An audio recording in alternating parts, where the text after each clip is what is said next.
이번 주 초에 어느 교회에 갔는데 입구에 이렇게 종이를 붙여 놓았더라고요. 종이 이렇게 쓰여져 있어요. 새가 들어올 수 있으니 문을 닫아주세요. 이렇게 적혀 있었습니다. 교회가 워낙 큰 교회고 이 실링이 그러니까 이 높이가 워낙 높아서 아마 새들이 들어와서 있는 일들이 종종 있고 그럼 애를 먹나 봅니다. 제가 그 이야기 보면서 시편에서는 참새도 제 집으로 얻고 제비도 보금자리를 교회에 찾는다라고 말했는데 좀 박하다 이런 생각했어요. 하지만 그 애로사항을 충분히 이해할 만하지요. 새가 들어올 수 있으니 문을 닫아주세요. 이 문구 말입니다.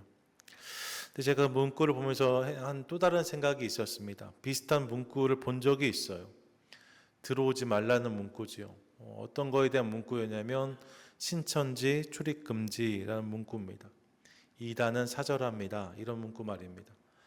만인이 기도하는 집이라고 하셨는데 하지만 신천지는 안 됩니다. 이단은 어렵습니다. 문구가 적혀 있는 경우를 본 적이 종종 있습니다. 그럼 어떻게 생각하세요? 사실 교회에 새가 들어오는 것은 큰일이 아닐 수 있지요. 새야 뭐 이따가 나가면 되니까 말입니다. 하지만 이단은 다릅니다. 이단은 교회를 흔들고 또 성도들로 시험에 들게 하고 영혼을 상하게 하는 경우가 종종 있습니다.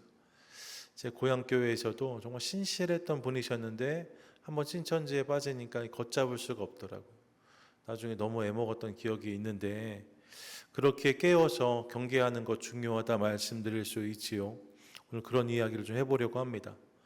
사도 베드로는 순교를 앞두고 자신이 떠난 후에도 교회가 진리 위에 든든히 서기를 바라는 마음으로 지금 베드로 후서를 기록하고 있습니다.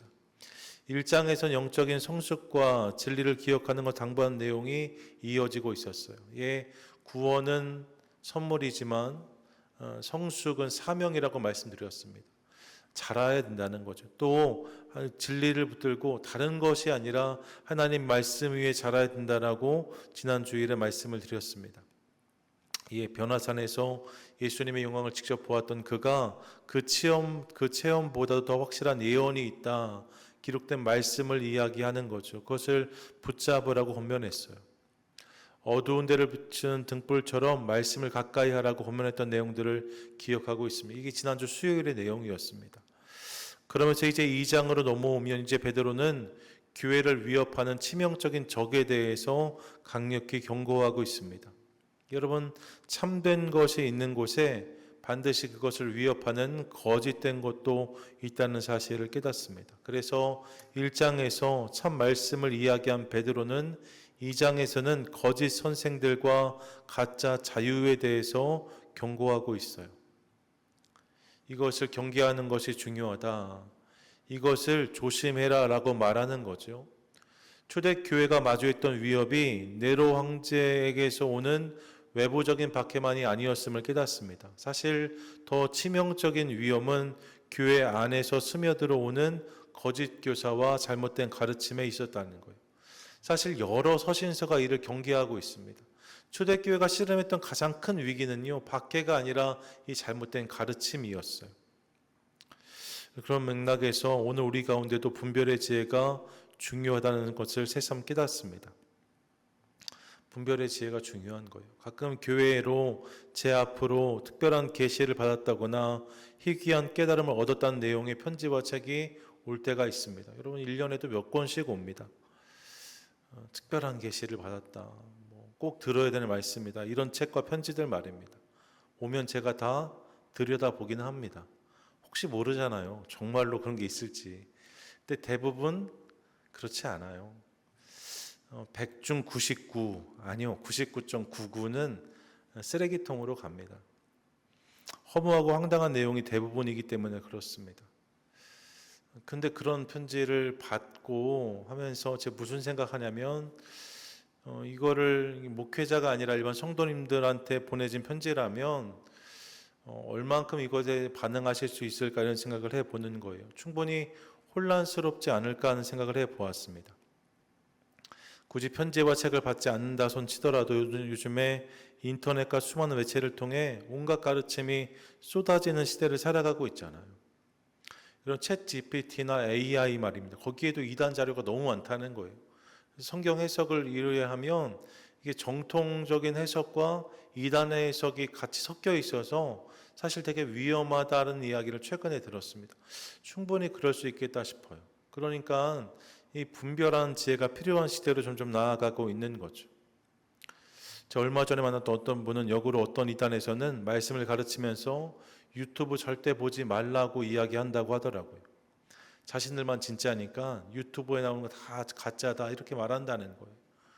자신들의 거짓됨을 감추려고 귀와 눈을 막는 거다는 것을 제가 아는데 이 이단이 유튜브 가짜다라고 말하니까 그것도 참 이상하다 생각했습니다. 어려운 시대를 살고 있어요. 베드로후서 2장의 말씀은 이런 시대 속에서 우리가 무엇을 경계하고 어떤 진리를 붙잡아야 되는지를 생각하게 합니다. 여러분, 이 밤 미혹의 시대를 살아가는 우리를 향한 베드로의 메시지를 세 가지로 나누어 묵상하기 원합니다. 첫 번째로 본문을 대하면서 우리는 우리 가운데 찾아오는 위기가 거짓 교사인데요. 이 거짓 교사가 밖이 아니라 안에서 진리의 가면을 쓰고 숨어서 들어온다는 사실을 새삼 깨닫습니다. 본문 1절을 보세요. 1절 함께 읽겠습니다. 시작. 그러나 백성 가운데 또한 거짓 선자들이 일어났었나니 이와 같이 너희 중에도 거짓 선생들이 있으리라. 그들을 멸망하게 할 이단을 가만히 끌어들여 자신들이 사신 주를 부인하고 임박한 멸망을 스스로 취하는 자들이라. 아멘. 거짓 교사들을 경고하고 있습니다. 이 거짓 교사들의 특징이 무엇입니까? 먼저 너희 중에도 라고 말합니다. 이런 거짓 교사는 밖에서 들어오는 사람들이 아니래요. 우리 안에 있을 수 있다는 거예요.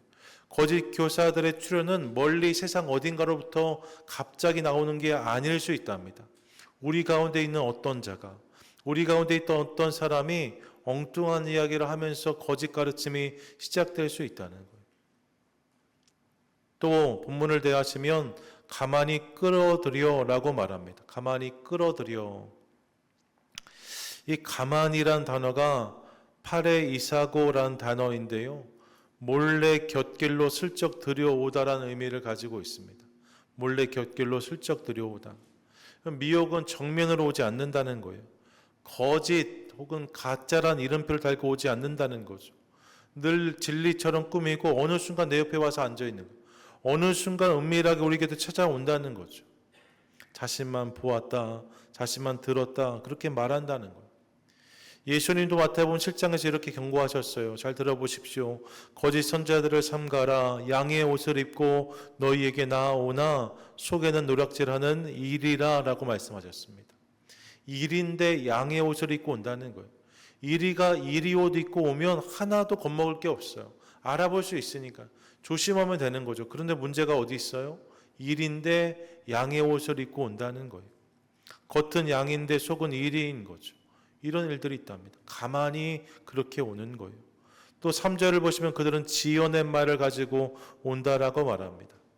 지어낸 말, 여기 지어낸이라는 단어가 헬라어로 보니까 플라스토스라는 단어인데 틀을 부어 만들어낸 혹은 조작된이라는 의미를 가지고 있어요. 그러니까 지어낸 말이라는 단어가 단순히 창작을 의미하는 게 아니고요. 없던 말을 지어냈다는 것이 아니고 자신들이 무언가 틀을 만들어서 거기에 기존 성경을 부어서 조작한 말씀을 들고 온다는 거예요. 전혀 다른 말을 하는 것이 아니죠. 전혀 없는 이야기라는 것이 아니라 합니다. 성경에 있는 이야기들이에요. 근데 그 이야기를 이렇게 저렇게 짜맞추어서 성경이 말씀하는 것이 아니라 내가 하고자 하는 이야기를 전하는 사람들이 있다는 거죠. 말씀을 체험으로 증명하려 하는 것이 아니라 체험을 말씀으로 지원하려고 하는 것. 말씀에 내 생각을 갖다 붙이는 게 아니고 내 생각의 말씀을 끌어들이는 모습들이 있을 수 있다는 거죠. 그래서 권위 있는 주석가들은 오늘날의 거짓 교사들 역시 성경 구절들을 문맥에서 교묘하게 떼어내어서 진리를 왜곡하고 속이고 연약한 자들을 착취한다라고 이야기합니다. 여러분, 그런 일들이 있는 거예요. 성경을 교묘하게 이렇게 뒤집어서 약한 자들을 넘어뜨리려고 한다는 거죠.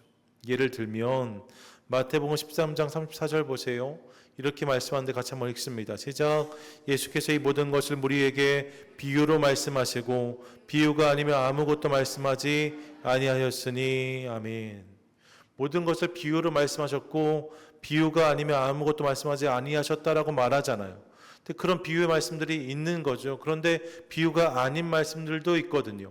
근데 이단들이 모든 게 다 비유다라고 말해요. 그래서 얼토당치도 않은 비유들을 끌어들이는 거예요. 이 개념은 실은 이런 거다. 이게 딱 눈에 보이는 개념인데도 말입니다. 아, 실은 그게 아니고 이게 다 비유의 말씀이기 때문에 더 비밀한 이야기 담겨 있다라고 자신들의 억지 주장의 말씀을 껴 맞추는 경우들이 있을 수 있습니다. 계시록 7장 4절이요. 이단들이 참 많이 붙드는 말씀인데 함께 같이 한번 읽겠습니다. 시작.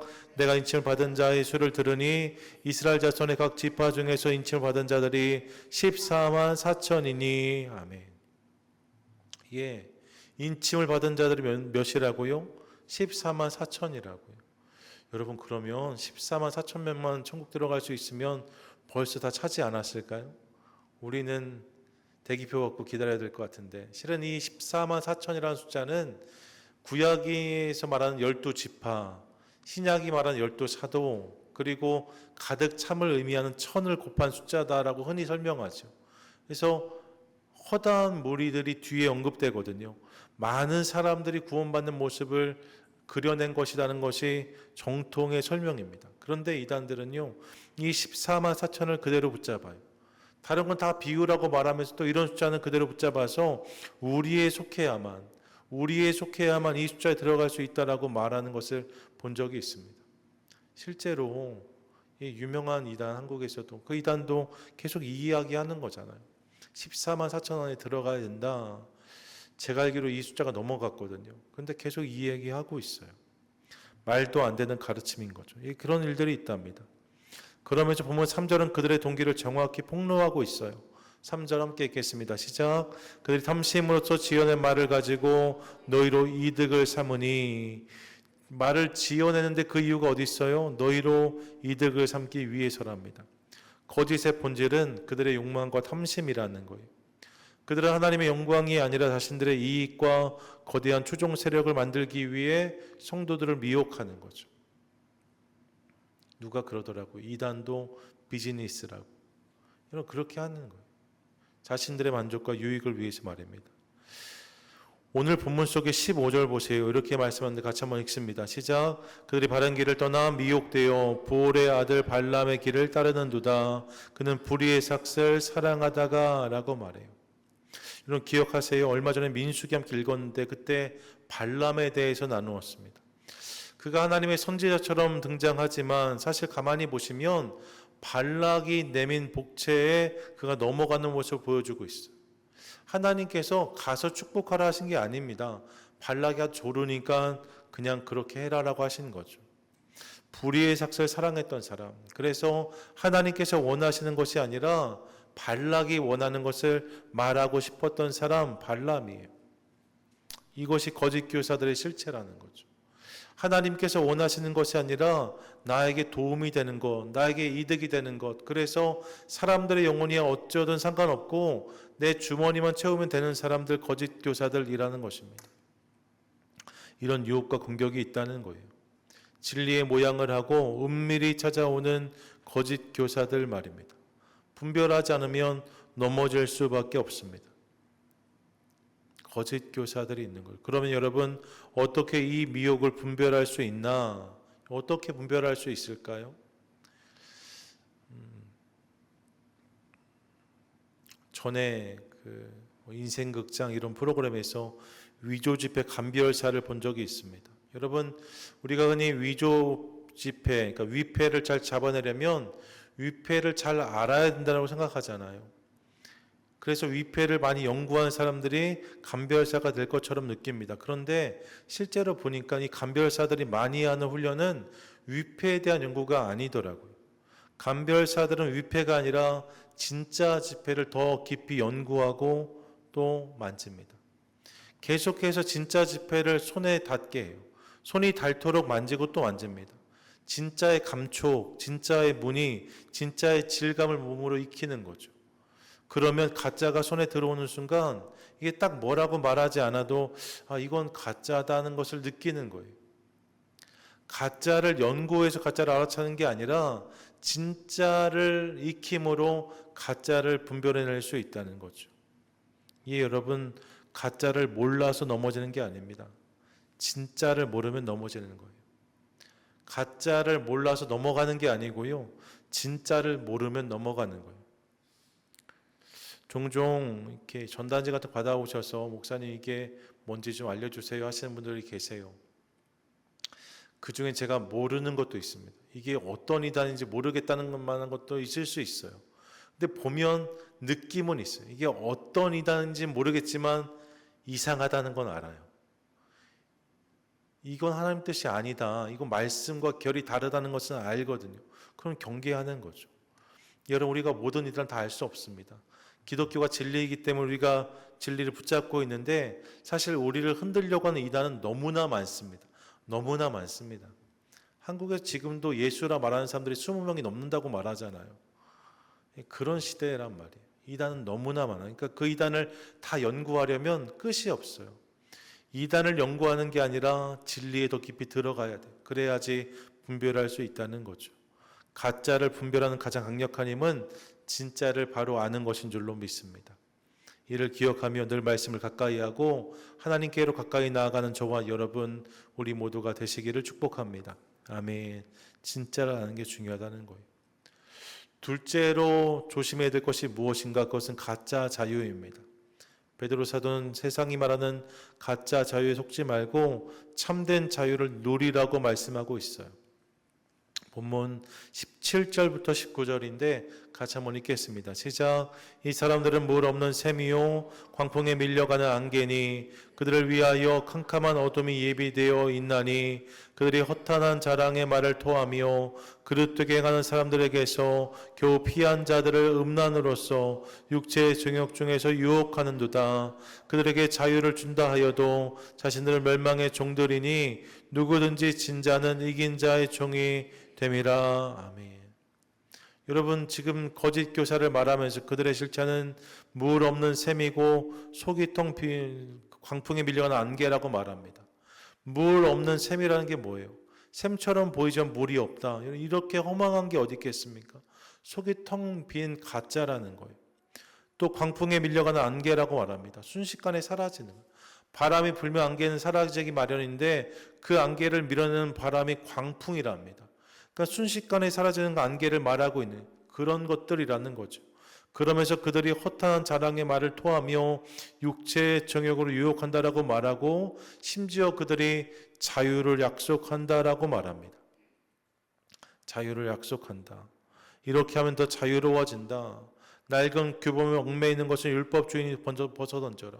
그런 해석은 무언가 옛날 것이다. 새로운 해석이 있다. 말하는 이들 말입니다. 보다 우리의 신앙을 자유롭게 할 수 있는 우리의 믿음 생활을 쉽게 할 수 있는 방법이 있다라고 말하는 이들이 있다는 거죠. 앞에 신천지 말했는데 대표적으로 이런 케이스 구원파 말씀드릴 수 있어요. 회개를 강조하지 않는다라고 들었습니다. 이미 구원을 받았으니까 몇 년, 몇 월, 며칠, 몇 시, 몇 분에 구원받았는가를 분명히 알면 이후의 삶은 상관이 없다는 거예요. 구원이 주어졌으니까 말입니다. 여러분 정말로 그럴까요? 혹할 수 있죠. 내가 구원받았으니까 이후에 내 삶은 상관이 없다. 그런데 여러분 성경은 그렇게 말하지 않아요. 요한일서 보십시오. 1장 8절부터 9절까지입니다. 함께 읽겠습니다. 시작. 만일 우리가 죄가 없다고 말하면 스스로 속이고 또 진리가 우리 속에 있지 아니할 것이요.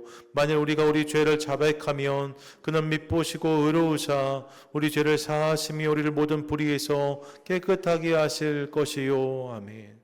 분명히 말씀하잖아요. 우리가 죄가 없다라고 말하면 그것이 맞다라고 말하지 않아요. 그것은 스스로 속이고 진리가 우리 속에 있지 않는 것이다라고 말합니다.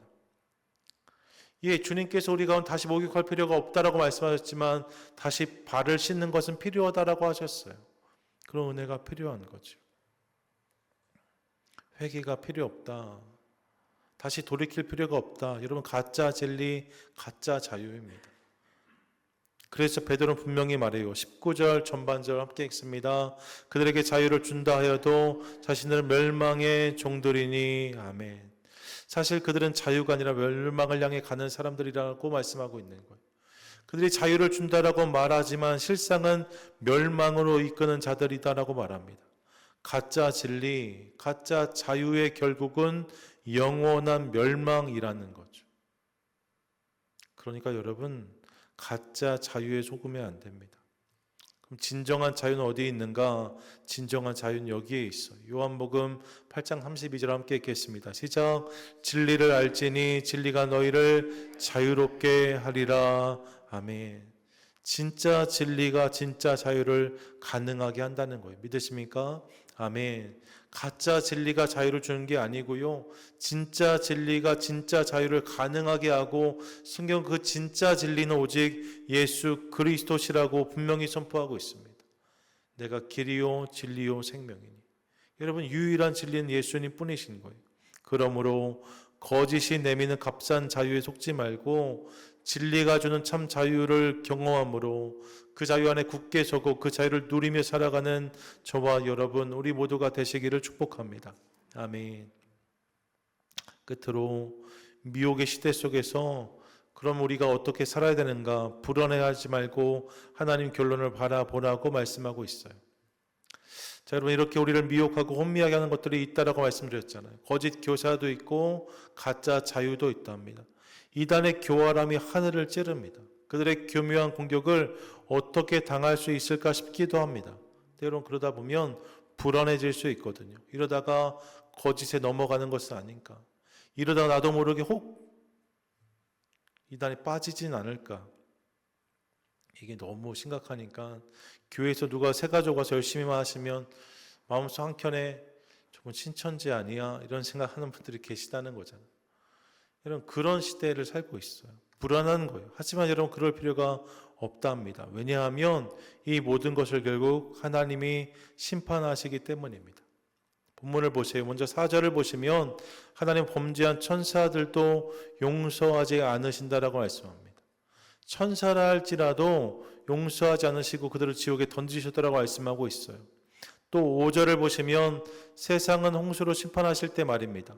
온 세상이 홍수로 심판당할 때에 하나님의 약속을 붙잡은 노아를 비웃던 자들은 심판을 피할 수 없었지만 끝까지 이 진리를 붙잡았던 노아와 그의 7 식구는 건짐을 받았다라고 말합니다.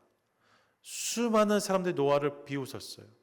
절대 다수가 노아가 틀렸다라고 말했는데 결국 구원은 누구에게 임했는가? 끝까지 진리를 붙잡았던 노아와 그의 가정에 임했고 그를 비웃었던 자들, 그에게 그것은 가짜다라고 말했던 사람들은 심판을 당했다라고 말하고 있는 거죠. 6절부터 8절까지 보시면 악이 판쳤던 소돔과 고모라의 이야기가 등장합니다. 소돔과 고모라가 심판을 당할 때에 그 가운데 있던 의로운 롯만이 구원을 경험했다라고 말해요. 그렇게 살아서 뭐하냐? 하나님이 계시긴 한 거냐? 이렇게 말했던 사람들이 자유를 얻고 구원받은 것이 아니고 그런 동네, 그런 도시 속에서도 끝까지 믿음으로 주님 바라봤던 롯의 삶 가운데 구원이 임했다라고 말하는 거죠. 하나님이 결국 이 일을 그렇게 하신 거예요. 하나님이 정하신 결국의 때가 되었을 때 가짜를 붙잡은 이들은 심판과 징계를 피할 수 없었지만 진짜를 붙잡은 이들에게는 구원과 신원이 임했다라고 말씀하고 있는 거죠. 여러분, 결국 하나님이 드러내신다는 거예요. 그래서 본문 9절은 이렇게 말씀합니다. 9절 함께 읽겠습니다. 시작. 주께서 경건한 자는 시험에서 건지실 줄 아시고 불의한 자는 형벌 아래에 두어 심판날까지 지키시며. 아멘. 하나님께서 당신의 편의 손자들은 건지시고 거짓의 편의 손자들은 내버려 두신다는 거예요. 그냥 그렇게 두신다는, 킵하시는, 내버려 두신다는 거예요. 이것이 하나님이 하시는 일인 거죠. 그러므로 여러분, 미혹이 많고 거짓이 강해 보여도 두려워하지 마시기 바랍니다. 하나님은 지금도 모든 것을 보고 계시고 결국 당신의 사람들을 건지시는 하나님이십니다. 얼마나 많은 사람들이 그것을 말하는지가 중요하지 않아요. 얼마나 많은 사람들이 그 길로 가는지가 중요하지 않습니다. 여러분, 진리의 기준은 얼마나 많은 사람이냐가 중요한 것이 아니고 하나님께서 무엇을 말씀하셨는지가 중요하다고 저는 믿어요. 거기에 서 있는 사람들, 그래서 붙잡고 있는 사람들의 삶 가운데 구원의 은혜가 임한다는 거죠. 이 사실을 기억하며 결국 모든 것을 심판하실 하나님 그분을 바라보며 오늘 우리에게 주신 그 진리를 붙잡고 살아가는 저와 여러분, 우리 모두가 되시기를 축복합니다. 아멘. 정리하시죠. 사랑하는 여러분, 어쩌면 오늘 우리가 서 있는 자리는 오늘 본문이 말하고 있는 노아의 자리, 롯의 자리가 아닐까 하는 생각을 해보았습니다. 많은 사람들이 다른 것을 말하는 시대 말입니다. 하나님 말씀이 경홀히 여김을 받고 그 말이 맞냐라고 묻는 시대에 진리를 붙잡는 것을 고리타분하게 여기며 적당한 타협과 순응을 지혜라고 말하는 시대, 융통성이라고 평가하는 시대 말입니다. 말씀이 아닌 것들이 마치 진리인 양 우리를 속이는 시대를 살아가고 있습니다. 그러니까 사실 오늘 우리의 시대는 노아의 자리이고 롯의 자리라고 할 수 있는 거예요. 하지만 여러분, 그럼에도 불구하고 그 흔들리는 시대 속에서 하나님 우리를 붙잡아 주신다라고 말씀하고 계십니다. 그분이 우리를 보시고 결국 우리의 삶을 주장하시겠다 말씀하시는 거예요. 은밀하게 다가오는 거짓을 말씀의 빛으로 분별하게 하시고 얄팍한 욕망의 속삭임을 거절할 수 있는 용기와 능력을 주시겠다라고 말씀하십니다. 그러므로 이 주님을 신뢰하며 매일의 삶 가운데 참 진리이신 예수님 그분을 바라고 붙드는 저와 여러분 되시기를 축복합니다. 진리가 우리를 자유케 한대요. 진리가 우리로 하여금 거짓 교사나 가짜 자유에 넘어지지 않고 생명에 이르게 한다라고 말씀하잖아요. 우리가 바라봐야 될 분은 오직 예수님 뿐이십니다. 예수를 붙잡고 기대하는 것을 통하여서 그분이 허락하신 승리의 주인공 우리 될 수 있기를 원하고 이를 통해 어려운 시대 속에서 진리의 빛으로 날마다 걸어가는 복된 성도와 예배자 저와 여러분 우리 모두 되시기를 주님의 이름으로 간절히 축원드립니다.